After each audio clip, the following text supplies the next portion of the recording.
नमस्कार। अन्तर्क्रियामुखी कार्यक्रम आजका कुराको आजको अङ्कमा तपाईँ श्रोतालाई हार्दिक स्वागत छ। म देवकुमार ओली। यो कार्यक्रम साताको आइतबार, मंगलबार, बिहिबार र शुक्रबार बिहान 8:30 बजेदेखि 9 बजेसम्म रेडियो सानीभिर एफएम 100.8 र 89.2 मेगाहर्ज तथा इन्टरनेटको सुविधामा हुने श्रोताले रेडियो सानोभिरी.com मा लगइन गरेर संसारभर सुन्न सकिन्छ।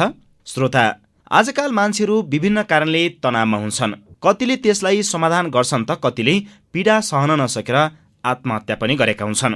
खास यस्तो किन हुन्छ र ब्रह्मकुमारी विश्वविद्यालयको स्थापना, नैतिक शिक्षा भनेको के हो भन्ने विषयमा हामी छलफल गर्दैछौँ। छलफलका लागि आजका अतिथि ब्रह्मकुमारी राजयोग सेवा केन्द्रको मुख्यालय माउन्ट आबु, राजस्थान, भारतबाट आउनुभएका राजयोगी ब्रह्मकुमार भगवान भाइसँग कुराकानी गर्दैछौँ। भगवान भाइ, स्वागत छ यहाँलाई। धन्यवाद। म कुराकानी सुरु गर्न चाहन्छु। यो ब्रह्मकुमारी संस्था भनेको चाहिँ के हो? वैसे तो परमात्मा ने गीता में वचन दिया था, यदा यदा ही धर्मस्य ग्लानिर्भवति भारत, जब जब धर्म की ग्लानि होगी मैं इस धरती पर आऊंगा। तो आप धर्म की ग्लानि की तो देख रहे हैं, अनाज पुड़ी में बेचा जाएगा, गाय विष्टा खाएगी, बच्चे अपने मुख से वर मांगेगी। ऐसे समय पर परमात्मा ने कहा था कि मैं धरती पर आऊंगा। तो वास्तव में ब्रह्मा कुमारी संस्था कोई और नहीं, लेकिन ये परमात्मा स्वयं इस धरती पर आकर के उन्होंने मानव उत्थान का कार्य 1937 से चालू किया। किन स्थापना भयो यो? क्यों स्थापना हुआ?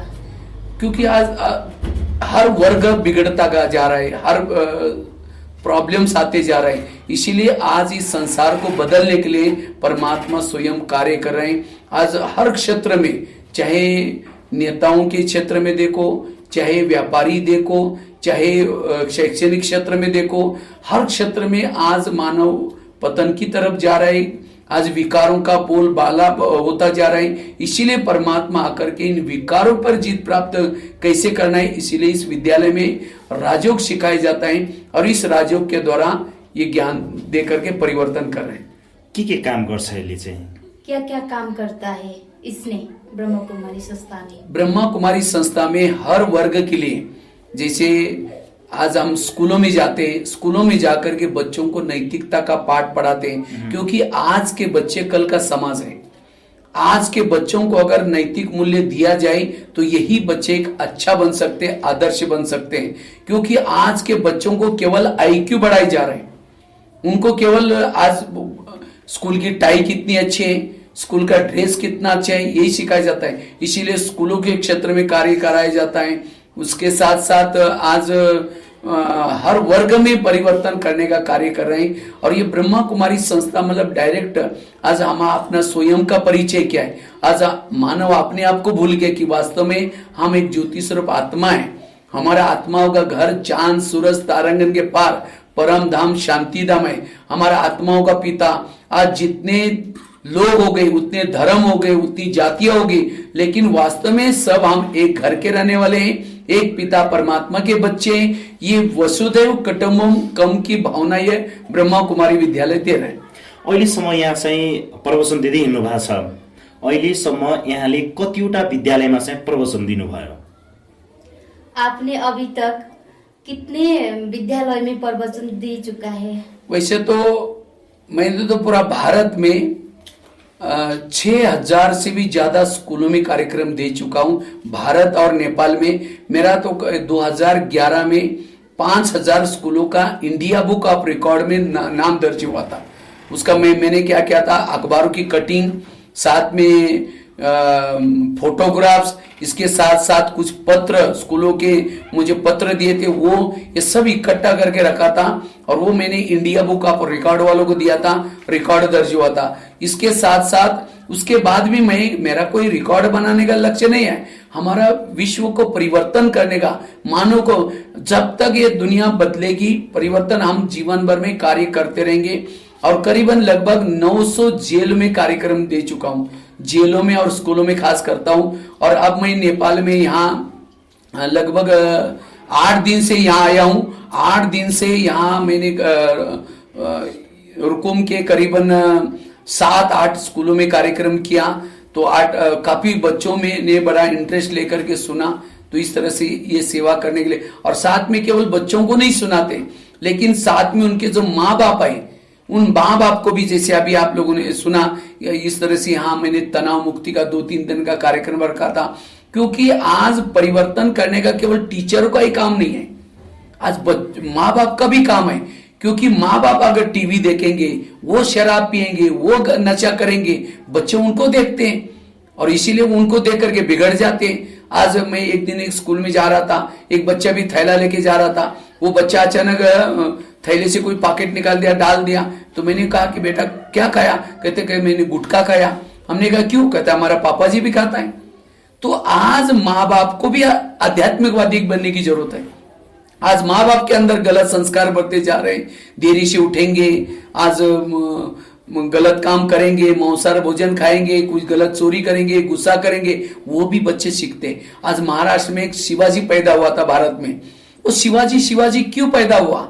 उसकी माँ जो, वो बच्चे जब गर्भ में था, पेट में था, दान पटा चलाती थी, तलवार चलाती थी, अच्छे अच्छे ग्रंथ पढ़ती थी और वो संस्कार बच्चे के ऊपर पड़े और इसीलिए हिंदुत्व की रक्षा करी। और आज की माँ जब बच्चा गर्भ में टीवी देखती है, झगड़ा करते हैं, चोरी करते हैं, व्हाट्सएप चलाते हैं, कई गलत फिल्में देखते हैं और उस बच्चे जब पैदा होता है उसको मार्केट में लेके जाओ तो बच्चे कहते हैं मम्मी मुझे ढिशिमला चाहिए, बंदूक चाहिए। अभी बचपन में वो बंदूक मांग रहे हैं, बड़ा होकर के क्या करेगा? क्यों? माँ ने उसके संस्कार बनाए। इसीलिए माँ बाप के संस्कार भी अच्छे चाहिए, साथ में टीचरों को भी अच्छे बनने की जरूरत है। आज टीचर खुद नशा करता है, टीचर खुद गुस्सा करता है, तो बच्चे भी उससे क्या सीखेंगे? तो इसीलिए आज के इन छोटे बालकों को सुधारने के लिए माँ बाप का भी कर्तव्य है, टीचर को भी कर्तव्य है। इससे आने वाला समाज बहुत अच्छा बन सकता है। यहाँले चाहिँ यति 6000 विद्यालयमा चाहिँ प्रवचन दिनुभयो विद्यार्थीहरूलाई, नैतिक शिक्षा सिकाउनु भयो। यो नैतिक शिक्षा भनेको के हो? नैतिक शिक्षा अर्थात हमारी पूर्व संस्कृति, जो पूर्वजों की हमारी संस्कृति, क्योंकि हम कोई साधारण नहीं है, हम देव कुल के हैं। हमारे पूर्वज देवता थे, अच्छे गुणवान थे, जहां चरित्र था, जहां भाईचारा था, सत्यता थी, ईमानदारी थी और वहां के मानव के अंदर, मानव आत्मा के अंदर मूल्य थे, नैतिकता थी। इसीलिए प्रकृति भी अच्छी थी।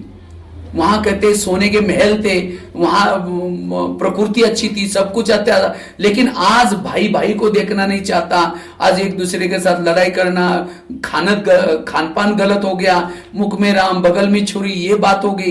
इसीलिए आज लोगों के अंदर तो इस संस्कृति को जागृत करना, ये है नैतिकता। जैसे मैंने बताया, आज केवल बच्चों को क्या कर रहे हैं, हर स्कूलों में आईक्यू डेवलप किए रहे। जैसे टेबल के 4 पांव होते हैं, अगर एक ही पांव है टेबल हिल जाएगा।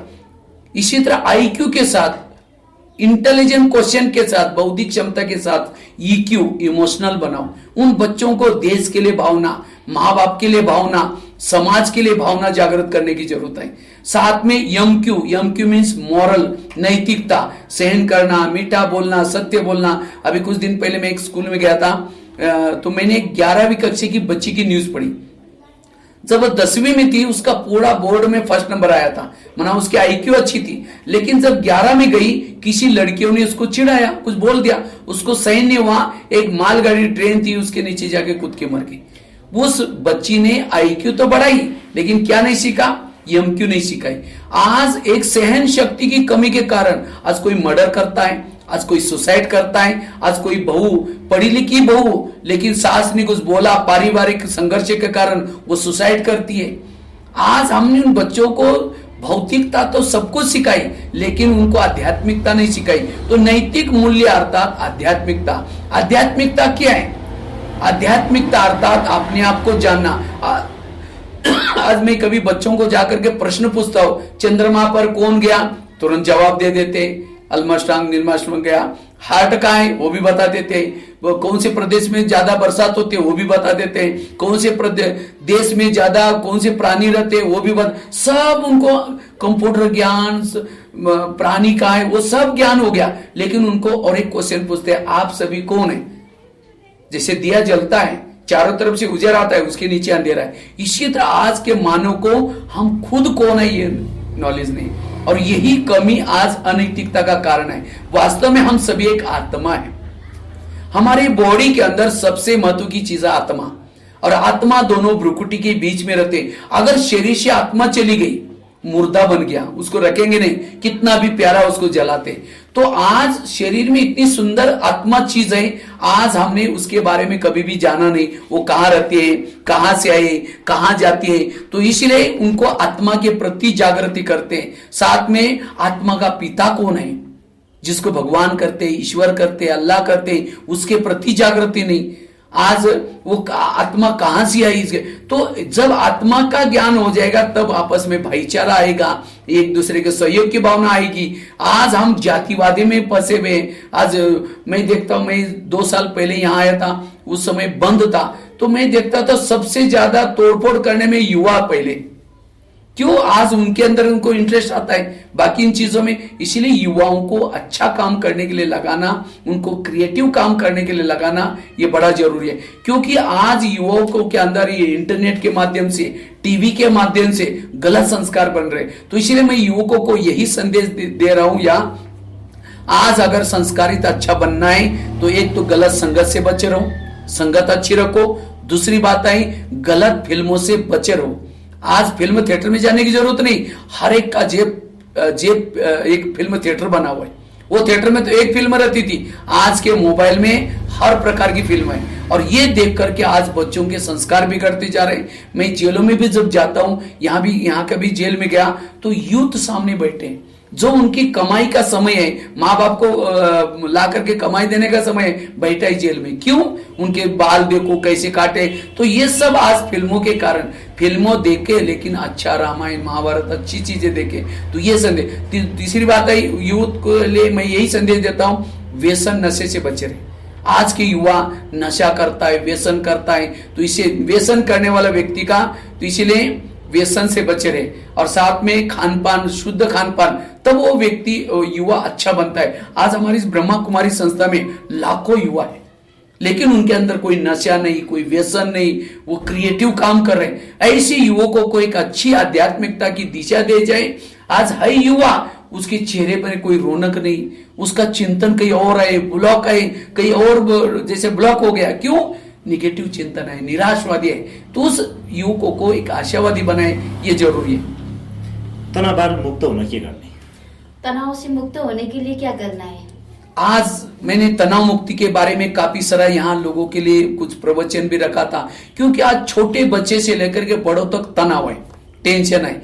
और जहां तनाव है वहां सोच निगेटिव चलते हैं। जिसके अंदर तनाव है उसको नींद, घर में एसी है, गाड़ी है, सब कुछ है, लेकिन रात भर करवट ले रहा है, उसको एक एक पल बड़ा मुश्किल हो रहा है। और ऐसा जब व्यक्ति तनाव में जाता है तो तनाव से मुक्त बनने के लिए आजकल लोग क्या करते हैं? ड्रग्स लेते हैं, नशा करते हैं। ड्रग्स लेना उसका समाधान नहीं। अगर व्यक्ति ड्रग्स लेता है, शराब पीता है, तो शराब उसको पीना शुरू करते हैं। कहते हैं शराबी पहले शराब को पीता है, बाद में शराब उसको पीना शुरू करते हैं। इसीलिए वास्तव में तनाव से मुक्त बनने के लिए, जहां तनाव है, जिसके सोच निगेटिव है, जिसके सोच ज्यादा दिमाग में चलते हैं, उसका दिमाग गर्म रहता है। और जिसका दिमाग गर्म रहता है उसके दिमाग में केमिकल उतरते हैं, उसे बीमारियां होती है। इसीलिए कहते हैं जिसका पाव गर्म, पेट नरम, दिमाग ठंडा, उस घर में कोई डॉक्टर है उसको मार दो डंडा। पाव हमेशा गर्म रखो, पेट नरम रखो, दिमाग ठंडा रखो। आगामी अभी 21 तारीख आने वाले है जून में, 21 जून अंतरराष्ट्रीय योगा डे मनाया जाता है। वास्तव में योगा 2 प्रकार की होती है, एक होता है फिजिकली योगा, दूसरा होता है मेंटली योगा।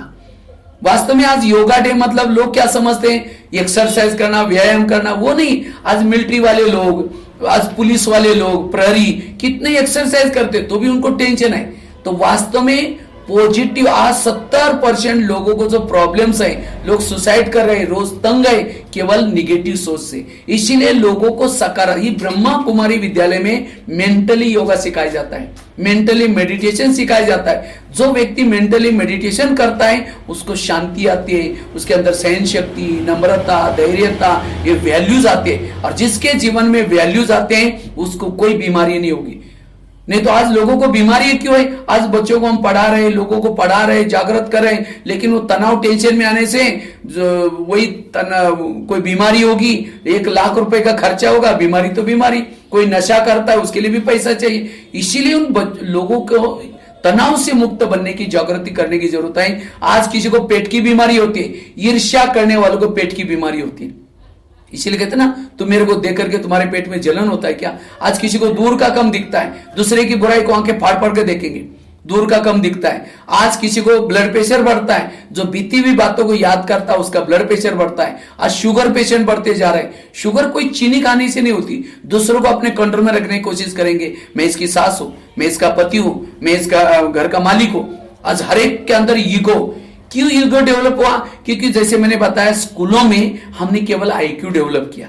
जिस व्यक्ति का आईक्यू ज्यादा है, इंटेलिजेंट लेवल ज्यादा है, उसको लगता है कि मैं सब कुछ जानता हूं, मुझे सब कुछ पता है। वो बड़ों का नहीं मानेगा, किसी का कुछ नहीं मानेगा, इसलिए ईगो पर्सनालिटी बनती जा रही है। अगर आईक्यू के साथ ईक्यू, एमक्यू, एसक्यू चारों को डेवलप किया, विनम्रता आएगी। कहते शिक्षा लेने के बाद विनम्रता आनी चाहिए। लेकिन आज ईगो के कारण आज सभी के अंदर तनाव है, टेंशन है। इसीलिए तनाव से, टेंशन से मुक्त बनने की जरूरत है। तो इसीलिए आज किसी को अस्थमा होता है, कोई भी बातों को पेट में दबा कर रखेंगे, दमे का प्रॉब्लम। आज किसी को स्पॉन्डिलाइटिस होता है, गले का प्रॉब्लम, रास्ते में जा रहे सब्जी लाने के लिए मार्केट में, वो क्या करती है, वो क्या करता है, इधर उधर देखेगा। जो इधर उधर देखता है उसको स्पॉन्डिलाइटिस होता है। उसको एक डॉक्टर एक बड़ा सा पट्टा लगाता है, पट्टा लगाने के बाद 6 महीना ना इधर देखेगा ना इधर देखेगा। सारी बीमारियों का जड़ है तनाव। तो इसीलिए ब्रह्मा कुमारीज का केंद्र एक स्कूल भी है, जब वैल्यू सिखाए जाते हैं, एक हॉस्पिटल भी है। यहां आने वालों का मन ठीक होता है, जिसने मन को ठीक किया उसका तन भी ठीक हो जाता है। इसीलिए लोगों को मैं यही निवेदन करता हूं, आप पॉजिटिव सोचो, सवेरे सवेरे जल्दी उठो, कुछ अच्छे साहित्य पढ़ो, एक्सरसाइज करो, व्यायाम करो। तब सवेरे सवेरे जिसने मनोबल को मजबूत करके कर्म क्षेत्र पर गया, उसको तनाव नहीं आएगा। देखो हम लोग भी ब्रह्मा कुमारीज में आने वाले कोई काम छोड़ा नहीं। हमारे यहाँ आने वाले जैसे मैडम जी है, वो अपना यहाँ आती है, 1 घंटा अपना मनोबल बढ़ा करके अपने घर में भी सवेरे 4 बजे उठ करके मेडिटेशन करेगी, नहा धो करके आश्रम में आएंगी, फिर उसके बाद थोड़ा सा मेडिटेशन करके ईश्वरीय महावाक्य सुन के फिर जाएंगे। तो आज मैं खुद भी माउंट आबू में 25,000 लोगों का खाना बनाने की सेवा करता हूँ। तो आज इतना ही नहीं, 40 मैगजीन का लेखक हूं। तो आज हम सवेरे सवेरे मेडिटेशन करते हैं, इसलिए हमें कोई टेंशन नहीं आता, कुछ भी होता है। आज हमारी दादी जानकी, जिनकी आयु 102 साल है, और ये प्रजापिता ब्रह्मा कुमारी संस्था की प्रशासिका है। आज अभी भी लेक्चर करने के लिए लंदन जाएगी, पूरा देश में जाएगी। वो ऊर्जा कहां से आई? आज किसी को घर चलाने के लिए भी कितना टेंशन होता है, ऑफिस चलाने के लिए कहां टेंशन होता है। ये मेडिटेशन से हम तनाव से मुक्त रहेंगे, हम अपनी आयु को भी बढ़ा सकते हैं, साथ में बहुत बड़ा हम कारोबार संभाल सकते हैं। इसीलिए वर्तमान समय तनाव से मुक्त बनने की जरूरत है। इसीलिए तनाव से मुक्त बनने के लिए राजयोग का अभ्यास प्लस पॉजिटिभ चिन्तन की जरूरत है। अब अन्त्यमा अहिले रेडियो सुनेर बस्नुभएका श्रोता अथवा तपाईको यो कुरा सुनिरहनु भएका मान्छेहरूलाई चाहिँ के भन्नुहुन्छ? अभी रेडियो सुनकर बैठे हुए श्रोता हुए को आप क्या बोलना चाहते हैं? तो मैं यही संदेश दे रहा हूं। कहते 19वीं सदी तर्क की थी, 20वीं सदी प्रगति की रही, और 21वीं सदी तनाव की सदी है। अगर इस तनाव की चपेट से बचना है, जीवन को हीरे तुल्य बनाना है, आध्यात्मिकता का सहारा लो। अगर इस अंतिम समय आध्यात्मिकता का सहारा नहीं लेंगे, ये साइंस की साधन आपको लेके डूबेंगे। क्योंकि आज चारों ओर शांति का कहीं भी नजारा नहीं। आध्यात्मिकता से हमारे जीवन में शांति आएगी, और कम खर्चा में आप अपना कारोबार चला सकते हैं, घर बार चला सकते हैं, बहुत अच्छा रह सकते हैं। क्योंकि मैं खुद भी एक गरीबी से निकला हूं, महाराष्ट्र में एक छोटी सी गरीबी से निकल करके आज इतना बड़ा। आध्यात्मिकता से व्यक्ति क्रिएटिव काम कर सकता है, वो कभी भी भूखा नहीं मरेगा। क्योंकि परमात्मा का यही संदेश है। वर्तमान समय इस संसार में 4 युग होते हैं, सतयुग, त्रेतायुग, द्वापर युग, कलयुग।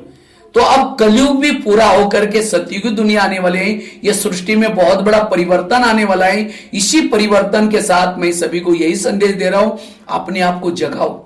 ये परमात्मा प्रजापिता ब्रह्मा कुमारी ईश्वरीय विश्वविद्यालय के द्वारा ये संसार नवनिर्माण का संसार बना रहा है। इसीलिए ऐसे संसार में जाने के लिए केवल ब्रह्मा कुमारी का ज्ञान भविष्य के लिए नहीं, वर्तमान भी हमारा अच्छा जाएगा। तो वर्तमान समय आप रोज थोड़ा सा उठ करके ध्यान साधना करके पॉजिटिव चिंतन करें, ताकि सारा दिन इस काम, क्रोध, लोभ, मोह, अहंकार इन विकारों से बचे रहेंगे और अपना जीवन हीरे तुल्य बना सकेंगे। यही मेरा सभी श्रोताओं के लिए संदेश है। तो आप कभी आ करके ये ब्रह्मा कुमारी का शेरी गांव में भी आए। यहाँ इसका टाइमिंग 8 से 12 के बीच में, शाम को 4 से 6 के बीच में कभी भी आए और आधा घंटे का अगर यहाँ ये ईश्वरीय महावाक्य सुने अपने जीवन को, क्योंकि ब्रह्मा कुमारी संस्था कोई भक्ति से अलग नहीं, असली भक्ति सिखाई जाती है। जैसे भक्ति मार्ग में हमने कहा भगवान को प्राप्त करने के लिए बलि चढ़ानी पड़ती है, लेकिन कौन सी बलि? मैं करते उसकी बलि, लेकिन लोगों ने मैं करने वाली पशु को बलि चढ़ा दी, अपना मैं तो छोड़ा नहीं। वास्तव में अभिमान को छोड़ना ये बलि। कहते उपवास करना चाहिए, उपवास, उप मतलब नजदीक वास बना रहना, भगवान के पास बुद्धि से रहना, ये उपवास। कहते घर घर में लक्ष्मी आएगी, उसके लिए क्या करते हैं? दीपक जलाते। कौन सा दीपक जलाओ? आत्मा का दीपक जलाओ। ये आध्यात्मिकता की सही मायने यहाँ सिखाए जाते हैं। और वैसे तो परमात्मा देवों में देव महादेव, हर हर महादेव, निराकार परमात्मा, उसके शरण में जाना, उसको याद करना, उसके गुणों को याद करना। परमात्मा ही हमारे इस वर्तमान समय हमारा रक्षक बन करके हमारी रक्षा करेगा। उसके गुणगान गाना, उसके समान हमें, जैसे वो दया का सागर है, शांति का सागर है, आनंद का सागर है, हमें ऐसे गुण स्वरूप बनना। यही मेरा ये, अगर गुण के बजाय अवगुण होंगे जीवन में प्रॉब्लम आएगी, समस्या आएगी, व्यसन नशा होगा। इसलिए व्यसन नशा से बच करके रहे, एक जीवन में गुण धारण करें। यही मेरा सभी श्रोता के लिए संदेश है और यही मेरा ये, इसी के साथ धन्यवाद। ओम शांति। श्रोता, उहाँ हुनुहुन्थ्यो ब्रह्मकुमारी राजयोग सेवा केन्द्रको मुख्यालय माउन्ट आबु, राजस्थान, भारतबाट आउनुभएका राजयोगी ब्रह्मकुमार भगवान भाइ।